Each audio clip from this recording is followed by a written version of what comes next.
What is up, guys, and welcome to episode 17 of For Life Trading Cards podcast/video series. If you guys didn't notice there, I did decide to change the name from For Life Basketball Cards to For Life Trading Cards. The reason is, guys, I'm not just investing in basketball cards anymore. I have, broadened my horizons to different sports and stuff like that. So, as you guys may or may not know, I'm super into soccer right now as well as I flip and buy Pokemon cards.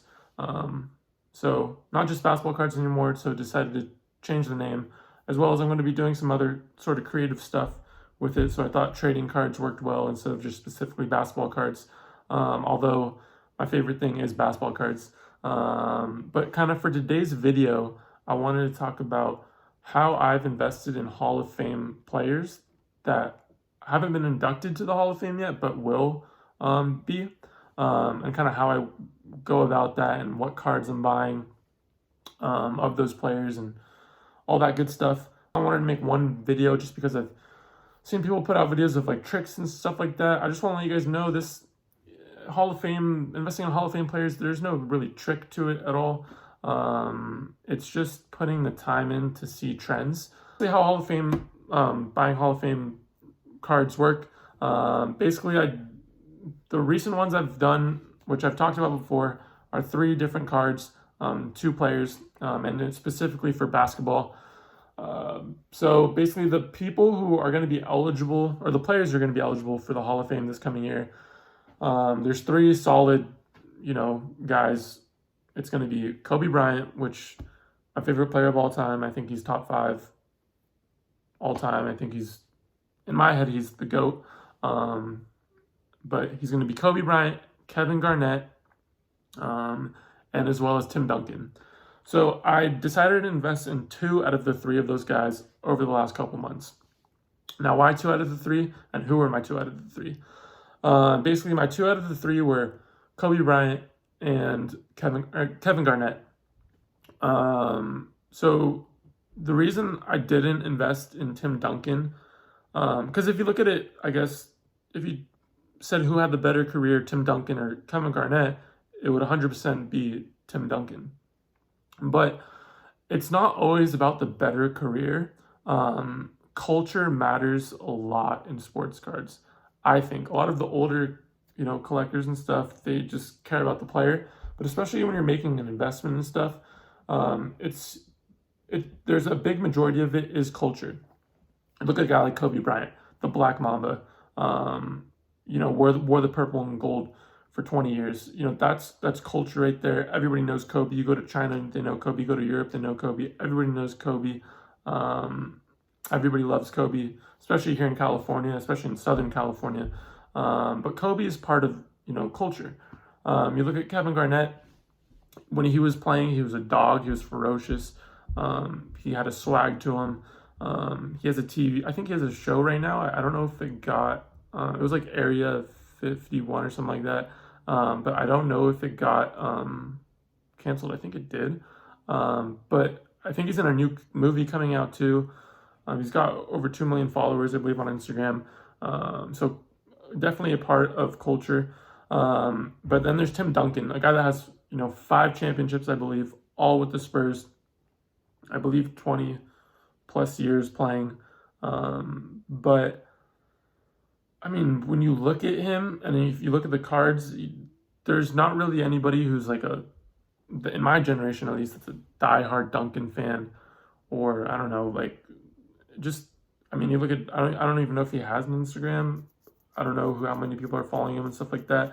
And that stuff might sound silly to you, but it really does matter. And you look at his cards, they're not selling for too much. There's just not a lot of demand for Duncan. Now, better player than Garnett, but culture-wise just wasn't really there. Popularity-wise wasn't really there. So that's basically how I picked the 2 out of the 3. Personally, I think Duncan is a hell of a player. People think he's top 10 probably all time. I wasn't a big fan of him, so I don't know. But yeah, those are my those are my 2 guys that I chose.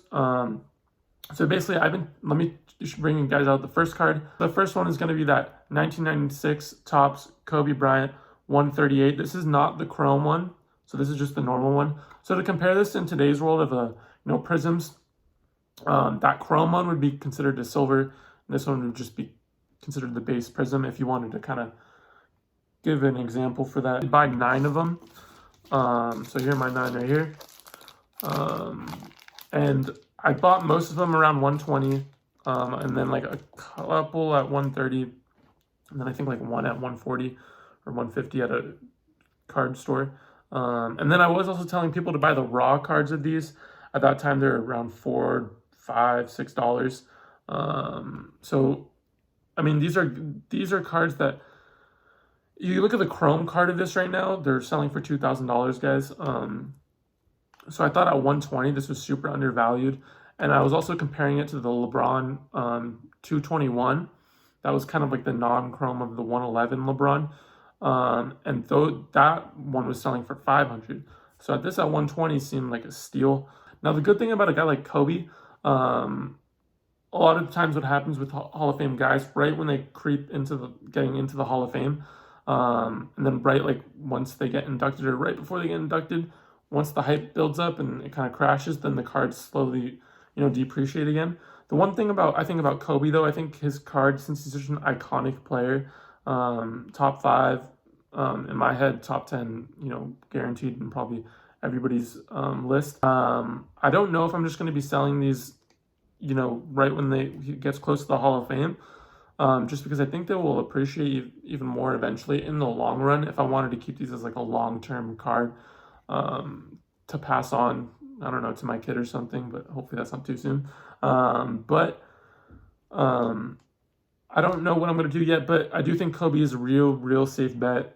And especially if you want to make a quick flip for the Hall of Fame coming up, yes, definitely buy it, boom, sell it whenever he gets chosen to be in the Hall of Fame right around that time. You could do that as well and make a nice profit. These Raws guys were selling for like, again, $4, $5, $6. I think they're selling for around $15, I want to say now. I do have a couple of these in grading. Again, guys, this card is a little bit tougher to grade just because it has the white borders. So when you are buying this card, just make sure when you're buying it, just do a surface inspection, guys. Look at the back of the card. Look at the centering. The centering is going to be very important, especially with a white bordered card, because you can see if it's off-centered pretty easily. And it's an older card, guys, so the chance of it getting into a 10 isn't as high as like a 2018, 2019 card, but you do have a potentially good shot. And if you buy this for $4, $5, $6, $10 to grade, you're in at 14, then you get a PSA 10.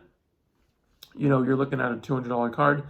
That's a nice profit. And then if you get a PSA 9, let's say, I think those are selling right around $30, so you break even kind of. But I guess the raws are more expensive now, so you probably wouldn't at this point. But if you did it a couple of months ago, you would have. It's going to be interesting where if the PSA 9s do creep up on that card, though. And then so Kevin Garnett, there's 2 cards I was basically looking at. The first one was his 1996 Topps. I believe it's the 237. This card's like literally $20, guys. It's not going for much right now. You can pick it up, and then this is just going to be a card that right when when it's announced that he'll get in the Hall of Fame, right when his prices start to go up from there, I'll just sell this bad boy. I mean, it's not a card where like it's going to be my personal collection. I'm a Laker fan, so he's a Celtics dude.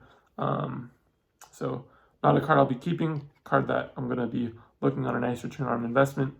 And then the other one was the 1995 Stadium Club PSA 10. These sell right around $30 to $50 right now. Not too many of these are like out there on pop reports, so it's pretty rare.